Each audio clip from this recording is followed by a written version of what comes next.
Just Dave! Alright, let's go. Hit that intro! Welcome back to the channel.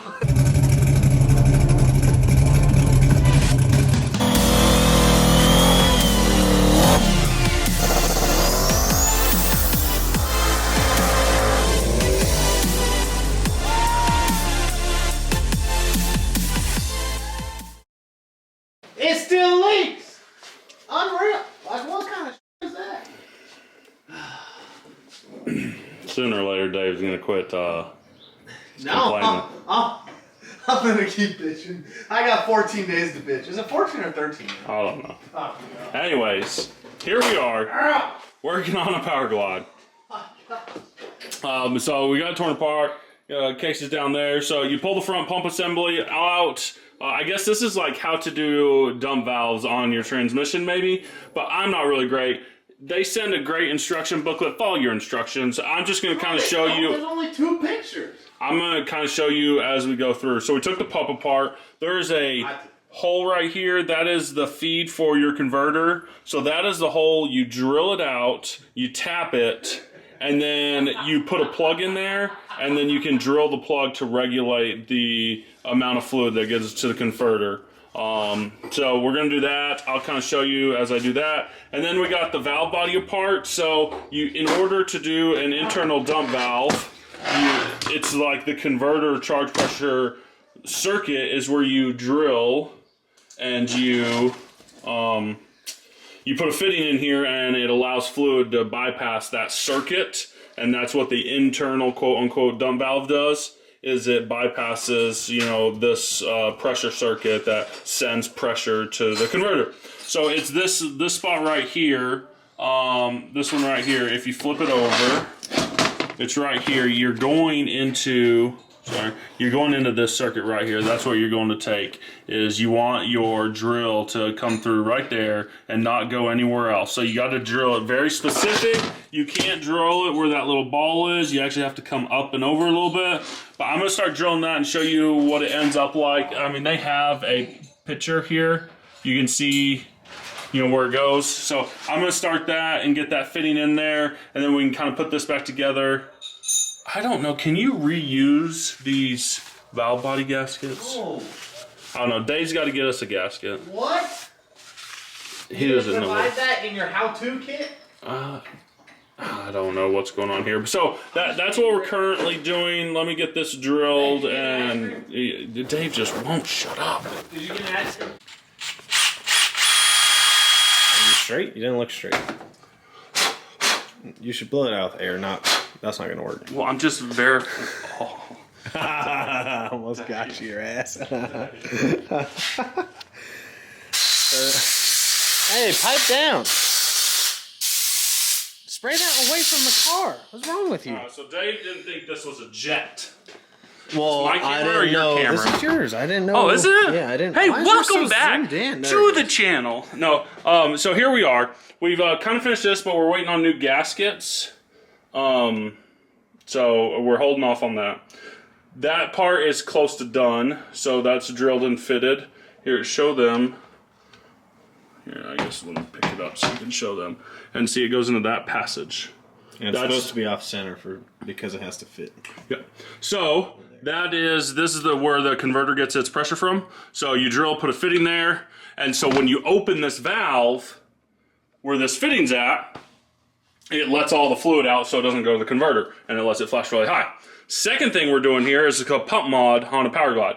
So this is also how the converter gets pressure. So you drill this out slightly, you tap it, you put one of these brass plugs in there, and then you drill the brass plug and make it a jet with a hole in the middle. Dave didn't believe me. Wait, what size did we make it though? So 125, 1/8 inch. I want to do the size that you did. No, mine was a Chevy. Fords don't need that. Oh, but this is Chevy. GM. Motor. So, but no, they give you extra brass plugs so you can change that size. Okay. So we could take that out, put a new one in, drill a different size hole to adjust that pressure. The bigger the hole. And this will actually change your stall speed, and it's significant. That's what I'm saying. So would you want a bigger or a bigger hole makes it a tighter converter. Smaller hole makes it a looser converter.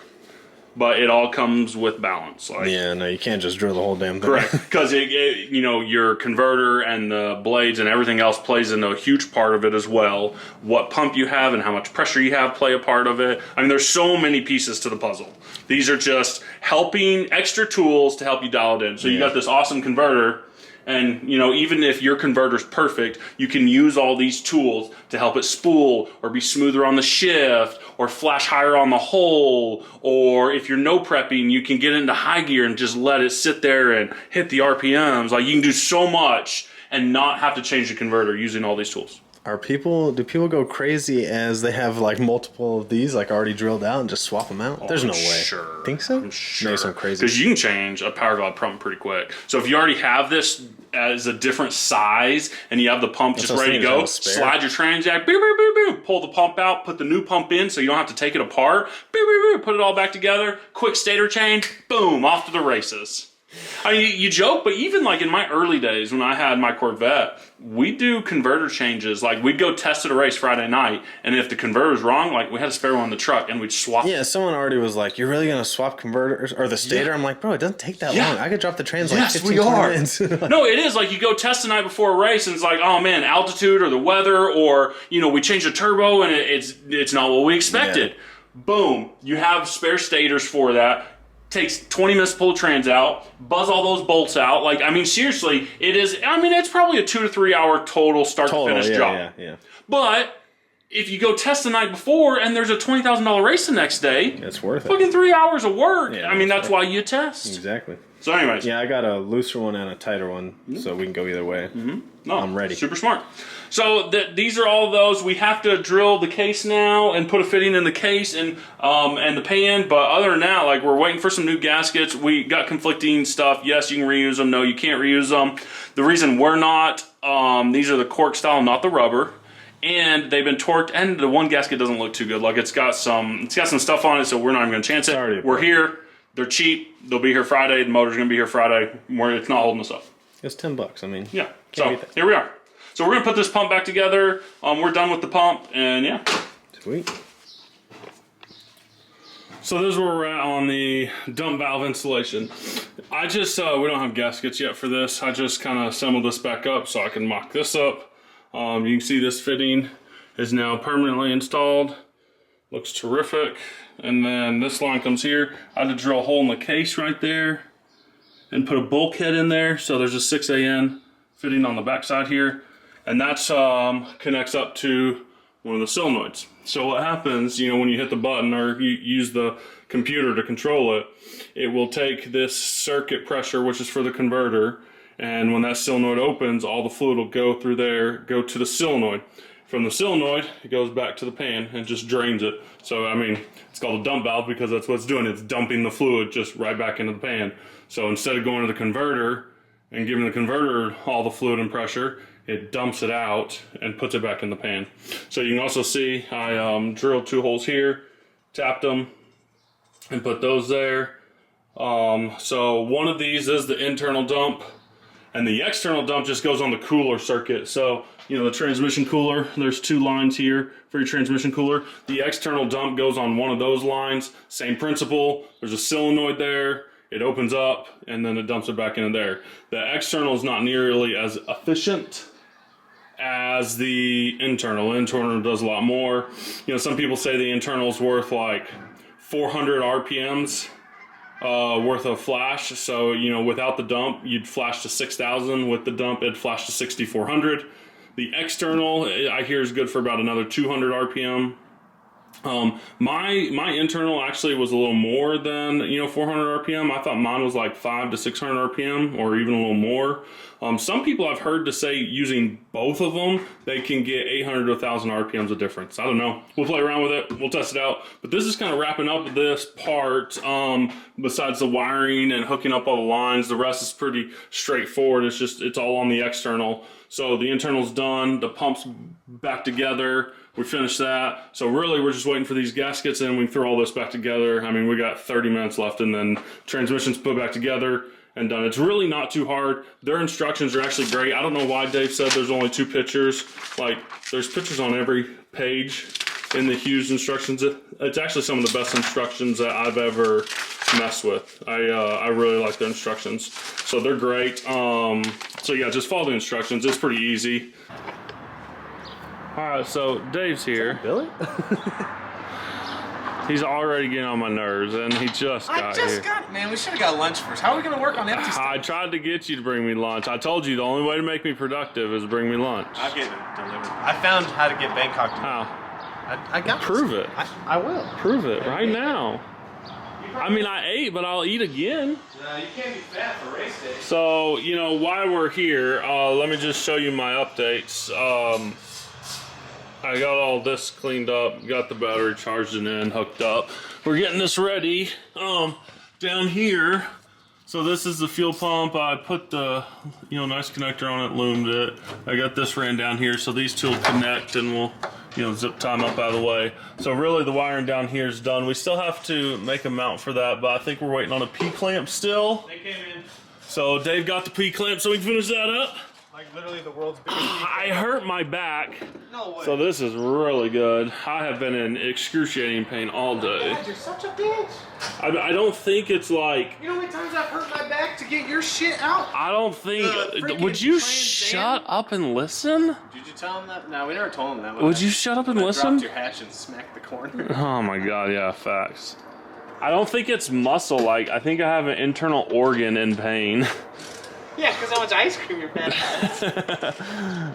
So anyways, I'm in extreme pain today, and Dave... That's why you're being a little bitch today. It just won't shut up. It's like, man, I come over, I'm all excited, and then you're just in this bad mood. I'm like, why are you in this bad mood? So Dave's got the motor here. He said he's working today to pay my bonus, so I don't have to work today. I get to take today off. No.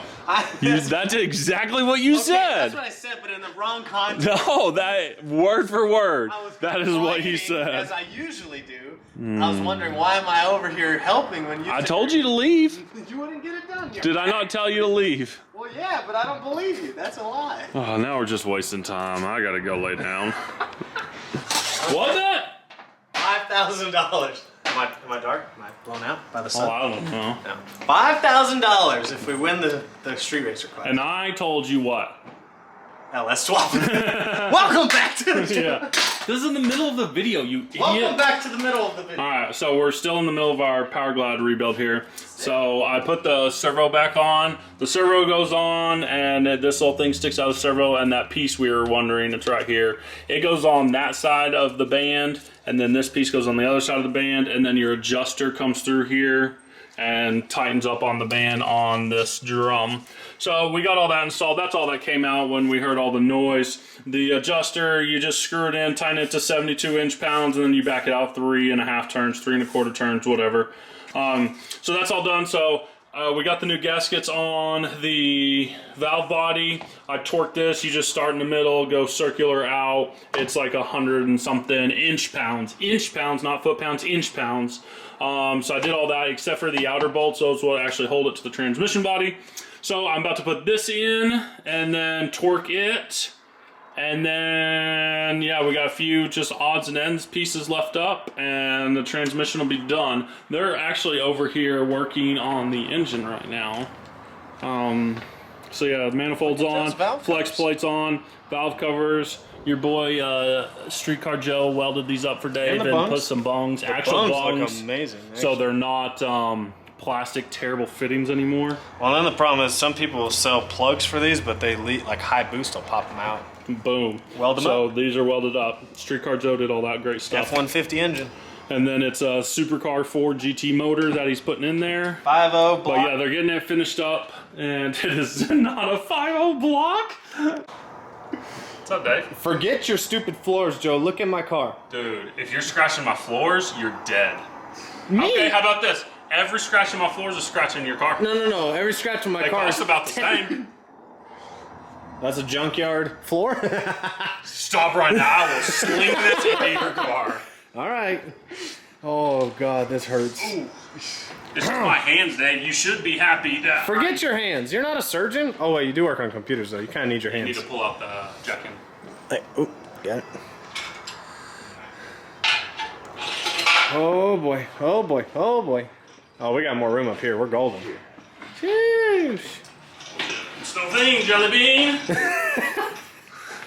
I told you that. No, you missed the tight part. Yeah. The tight part was the rear This tire. is easier. Easy. Oh. Not the wheel!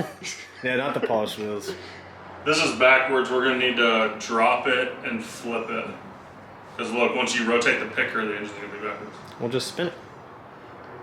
I mean, you can. They don't spin great. I'd Why do you just not want to do what I suggest? Look, how are you going to set it on the floor? You're going to have to put it back on the crate. Sometimes, Dave, I really wonder. All right, I'm going to get ice cream. Anything up there. I'm going to get ice cream. See you later. This is what happens when Dave doesn't listen to me. The engine's backwards. He wouldn't just take 5 seconds while it was lowered to flip it around real quick so it could go in appropriately. I told him when he swings the cherry picker, the engine's going to be facing backwards. So it's no big deal. So now he is. No, you can, but like... It's, Look, it's fine. Breathe. That's as far as you go. You gotta go the other way. Oh my gosh. It'll be fine. Why would... Oh my gosh. Oh, that's your brand new powder. Oh my gosh. She's coming. You can't turn, that's it. Dave! And I quote, Joe don't know what the hell he's talking about. I didn't say All I said was it was like a 3-second job. Like, what were you trying to prove here? And that was one finished Powerglide. Piece of cake, Dave. What took you so long? Yeah, when's the next one coming? When's the next one? So here's, I mean, we don't have the solenoids up here. Dave says it's really tight over here underneath the car. So we're just going to kind of see where it is. This is that converter pressure. This is the one where we had to drill the valve body. The fluid comes out here. This is where you log converter pressure, actual converter pressure. And then it'll go to the dump valve. This one is the external dump. This is just into the cooler line. And then this will go to the solenoid as well. So these two lines go to solenoids. We're going to have to make a custom bracket, I think. Their supplied bracket, Dave says won't fit. So we'll check that out. But everything's back together. Pumps in. Everything's done. Torqued. Bada bing, bada boom. And there's, so after we put the two dump valve solenoids up here, the exits of those will go back into the pan. So Dave is down here. Let me just step over him and teabag real quick. I mean, Dave's filling the converter up. Check this out. We got the motor in, as y'all kind of saw earlier, and they even got the hot side in. Looking good. So those valve covers look nice. I mean, this looks really, really good. So from here, we gotta get the tranny in because the motor still moves. Whoa. Moves a lot. So the motor still moves. So he's gonna get the tranny in so it sets the height. And then I'm probably gonna come in here, cut the old mount off, bolt the turbo to this, make this piece, and then I'm gonna weld a new mount somewhere in here. Hopefully I can weld it to this bar. If not, I'll make a new bar. Whatever, we'll figure that out. I'm gonna put a picture right here of what it looks like with the turbo in here. It looks amazing, it looks good. Dave says we can't put the old turbo back on. This one's gotta go. It's not an option. We just gotta make it happen. So I think this is actually gonna wrap up my part 2. Really? I think so, because it was mainly about the dump valves. So the dump valves are done, the motor's back in. So I think this ends my part 2. Part 3 will be now the push to get it running. So finish up the wiring and get it started. That's push 3 and doing the turbo fab and what little stuff. So video 3 is coming up. It will be pushing forward. Man, I'm gonna release another video. It'll be like 3 videos in a week. Comment, they're like, thank God you're finally uploading videos consistently. I know, 2 videos in a week. It's Friday. It's 8 o'clock, Joe. It's Friday, it's 8 o'clock. We got like a week and a half till 2K. Oh, God. I'm feeling kind of optimistic at this point. Really? I really am. Do they know you're tuning the car? I mean, no, you told me I was fired. You didn't trust me and you're hiring someone else. So Stop. they fired me. That's not true. What do you do? It hurts. It hurts. Here we go. All right, so be sure to follow along. Part 3 will become quick. These videos, I mean, as long as stuff keeps going smooth, these videos are going to keep rolling out because we only have 2 weeks and we got a lot of work to do. It's a lot of content, a lot of videos. So, I mean, you'll keep seeing videos every couple of days as long as we're rock and rolling. We don't hit any roadblocks. One major issue and we're done. Like, we just got no time to get parts or anything. So, stay tuned. Video 3 is coming up.